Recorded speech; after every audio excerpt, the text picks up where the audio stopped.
la tarde, el rumbo de la tarde, el rumbo de la tarde.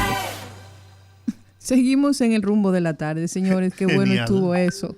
Genial Bueno, lo de Ramón Colombo. así es. Señores, estamos en tiempo de nuestra primera entrevista y como establecía don Rudy precisamente al principio del programa, una de las informaciones más importantes que hemos visto en las últimas 24 horas fue la información sobre que el Tribunal Constitucional declaró precisamente inconstitucional la resolución del Ministerio de Trabajo sobre domésticas. El recurso fue interpuesto por los abogados Luis Manuel Vilches Burnigal, Jorge Luis Vilches Burnigal y Laura Serrata, y se encuentra con nosotros a través de la línea telefónica el abogado Luis Manuel Vilches para hablarnos sobre todo lo que acontece con este tema en este momento. Bienvenido al Rumbo de la Tarde. Sí, aló. Sí, aquí estoy. Bienvenido. Muy buenas. Abogado, usted fue parte del equipo de los abogados que elevaron este recurso de nulidad. Primero, ¿en qué se fundamentaron y por qué consideran que fue recibido y finalmente declarado inconstitucional? Sí, buenas tardes, como decía. La acción que nosotros intentamos ante el Tribunal Constitucional se basó por entender de que la resolución dictada por el ministro de Trabajo violaba la Constitución de manera de que la misma al ser dictada, para ponerlo así, buscaba modificar disposiciones del Código de Trabajo, a pesar de que el Código de Trabajo se trata de una norma jurídica de mayor jerarquía que la disposición o que la resolución dictada por el ministro, violando de esta manera la separación de poderes que debe de primar. Entonces, ante esa situación, porque para hacer un pequeño paréntesis, nosotros no estamos en contra de que las trabajadoras domésticas tengan mejores beneficios y mejores condiciones de trabajo, pero queremos que las cosas se hagan correctamente, por las vías adecuadas. Entonces nosotros planteamos que la vía por donde tenía que hacerse todo esto debió de hacerse a través del Congreso Nacional, a través de una propuesta de ley, y a través de esta propuesta de ley o a través de esta ley, entonces ya sí quedar modificado el Código de Trabajo. Eso es correcto. Desde el principio que se dictó esta resolución, no fueron pocos los abogados, incluso abogados constitucionalistas, que dijeron que había un choque de poderes y que no tenía facultad el Ministerio de Trabajo de hacerlo si no fuera sometiéndolo a través del Congreso. Eso se veía venir. Ahora, el presidente Luis Abinader dijo hoy que esa fue la decisión del Tribunal Constitucional y que el gobierno, como poder ejecutivo, va a buscar los mecanismos para que de una forma legal sea puesto en vigencia una acción como la que propuso el Ministerio de Trabajo. O sea, dando a entender que van a someter algún proyecto de reforma al código o una ley especial. No sé cuál sería la jerarquía, porque esto es un código, no una ley ordinaria, y cuál sería la jerarquía para entonces hacer que esto sea una realidad.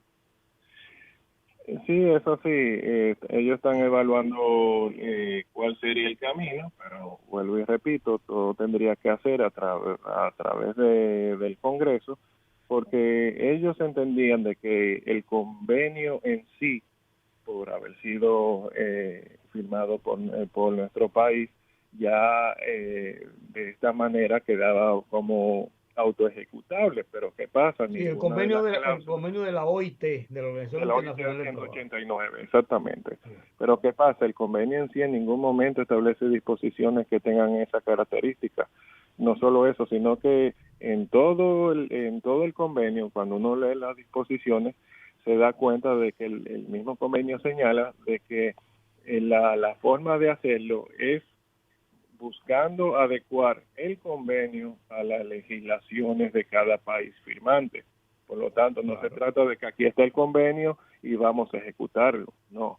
Se tiene que Así no buscar la funciona. vía correcta y obviamente se tiene que aplatanar, como popularmente decimos, porque o sea, este es un convenio que se hace para los países acogerse, observando lo que más o menos está señalando la OIT para ver qué tanto del convenio se puede aplicar en cada país.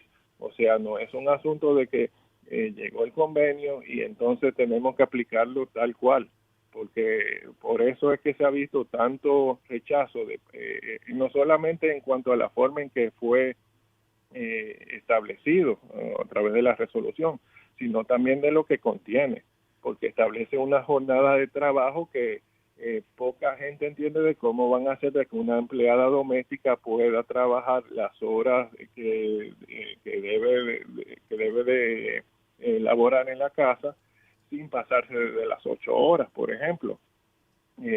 También el asunto de que si hay o no hay horas extras, porque en ningún momento en la resolución se señalaba horas extras. Fue a través de una guía del Ministerio de Trabajo de que se habló de que sí tenían derecho a horas extras.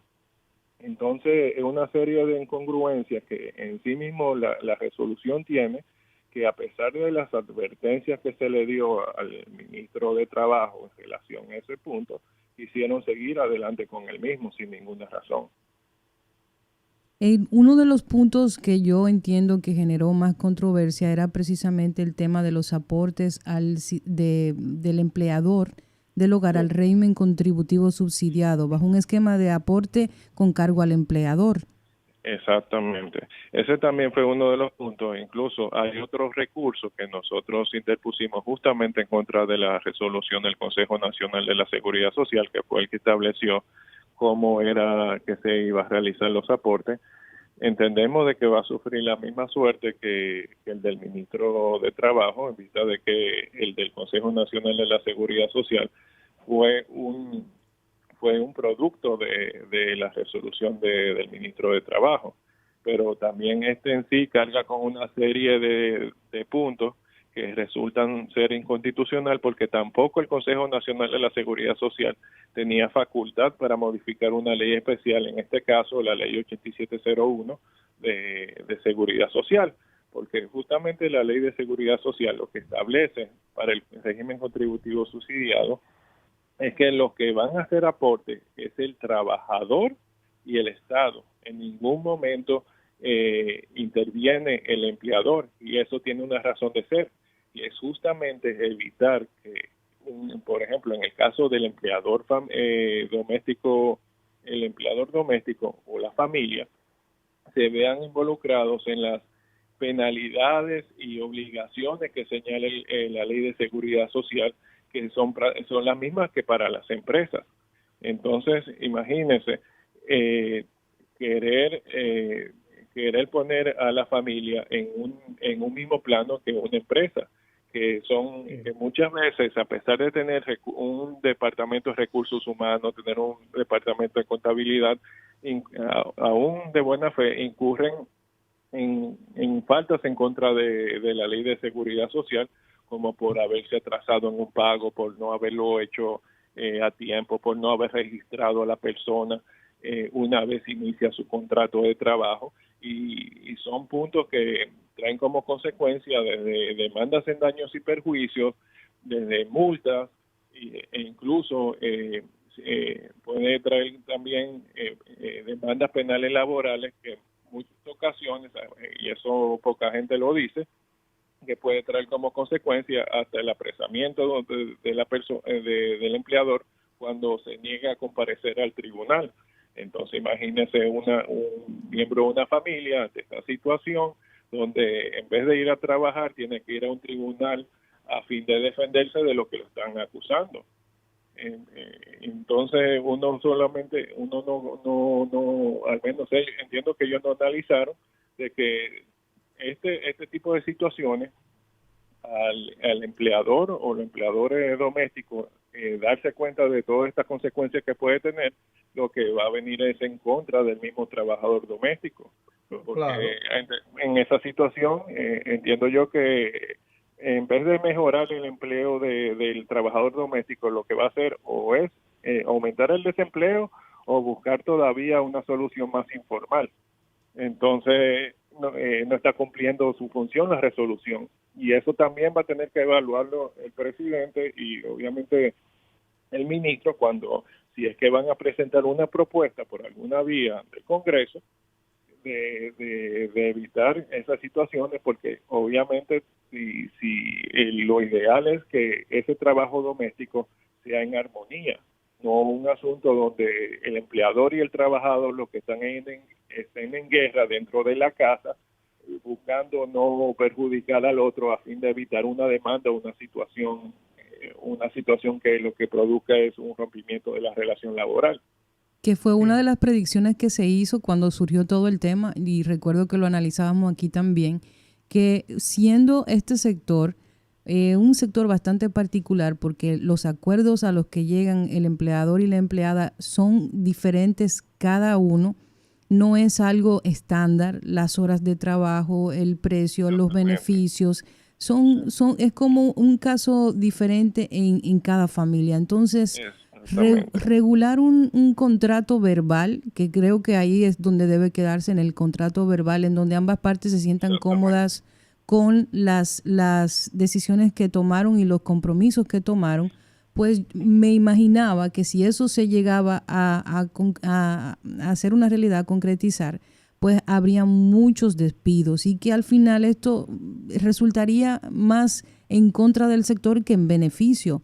Sin embargo, he visto personas allegadas al tema legal que establecen que este convenio que usted mencionaba hace unos minutos, del 189 de la Organización Internacional de Trabajo, tiene carácter constitucional por ser un convenio internacional y que fue refrendado por el Estado Dominicano. Entonces, ¿qué piensa usted sobre eso? Sí, pero ese es justamente el error que ellos cometen, porque a mí me parece que la mayoría, y discúlpeme lo que diga, parece que no se ha leído el mismo convenio, porque es el mismo convenio que señala de que tiene que adecuarse a la realidad de cada país. Entonces, como todos los convenios internacionales, multinacionales. Entonces no son cláusulas autoejecutables. Usted toma ese convenio y no, o sea, le hace, vamos a decir, sugerencias de lo que usted tiene que hacer. No de que aquí está el convenio y aquí está todo lo que usted necesita para cumplirlo. Eso no es así. Y eso es algo que obviamente fue una de las razones por la cual el Tribunal Constitucional falló de la manera en que falló.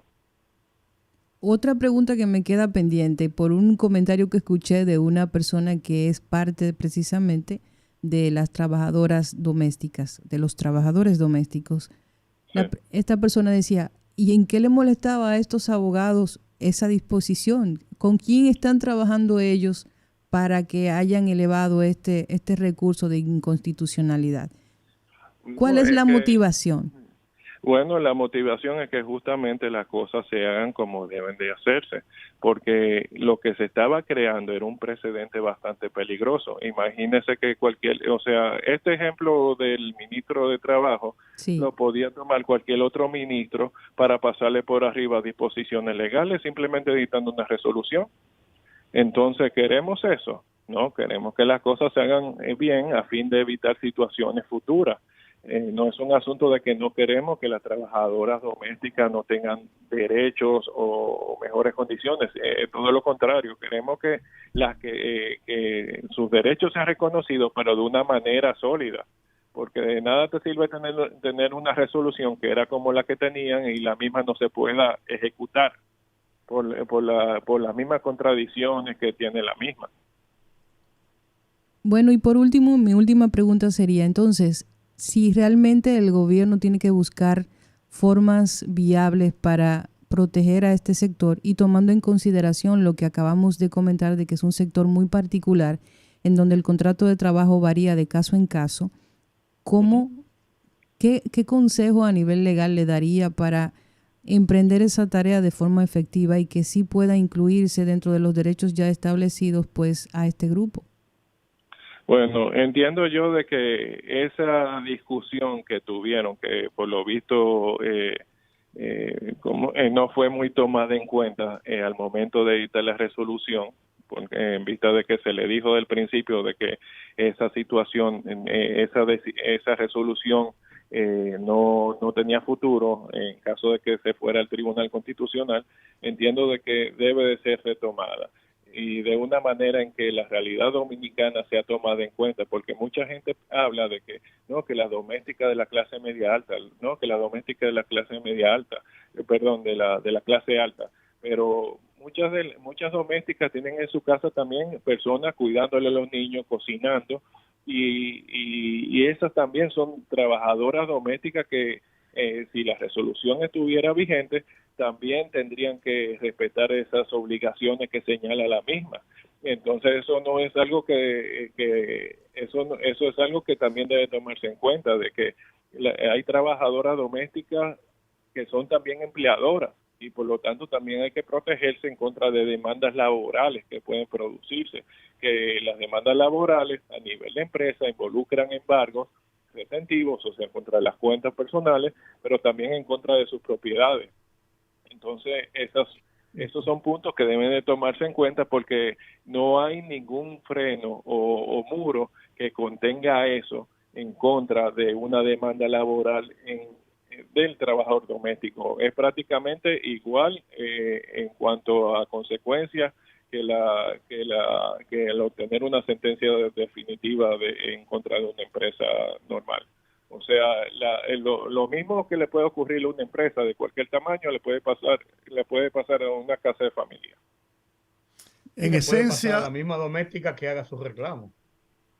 Exactamente, porque entonces ese es el punto, porque lo que queremos es que no solamente el trabajo doméstico sea reconocido, pero también que el trabajo doméstico en las disposiciones que se vayan a aprobar ayuden a que las personas puedan mantener, puedan mantenerse, se puedan mantener esos empleos, porque de nada te sirve tener una ley, en caso de ser aprobada, de que lo que traiga como consecuencia sea todo lo contrario, que aumente el desempleo. Bueno, yo creo que ha quedado bastante claro. Muchísimas gracias al abogado Luis Manuel Vilches Burnigal por el tiempo que nos ha dado y por las aclaraciones, porque creo que ha servido también de edificación para los oyentes del programa y que sepan de dónde surge esta iniciativa y cuál es la motivación. A la orden siempre. Muchas gracias y buenas tardes. Buenas tardes. Bueno, señores, ahí teníamos al abogado Luis Manuel Vilches, que fue uno precisamente de los abogados que elevó este recurso de inconstitucionalidad sobre este tema de la regulación de los empleados domésticos. Desde que salió la resolución se veía que iba a terminar en el Tribunal Constitucional. Lo comentamos hace tiempo, sí, porque se había establecido que una resolución de una situación de esa naturaleza violentaba lo que era el código, que tiene una fuerza de ley incluso por encima de las leyes ordinarias. Y entonces eso se veía venir. Alguien lo iba a impugnar y iban a tomar una decisión que se veía venir en ese sentido. Quiero aprovechar este momento antes de ir a la pausa. No hay permiso.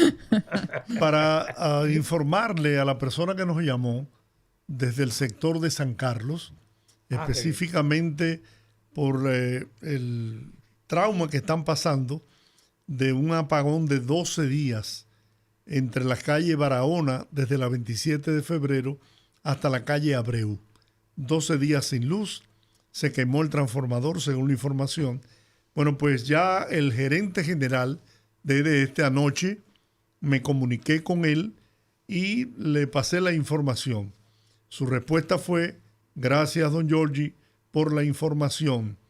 Le daremos seguimiento y tan pronto tenga la solución, se lo haré de su conocimiento para que lo informe a la audiencia de su programa. Excelente. Qué bien. Ahí está la diligencia hecha. Está hecha y la voluntad también de la gerencia de que prontamente me dio respuesta. Hay que ver la magnitud de la avería, ¿no? Para ver qué tan pronto puede solucionarse ese problema. Claro. Vamos a la pausa. las 5:57.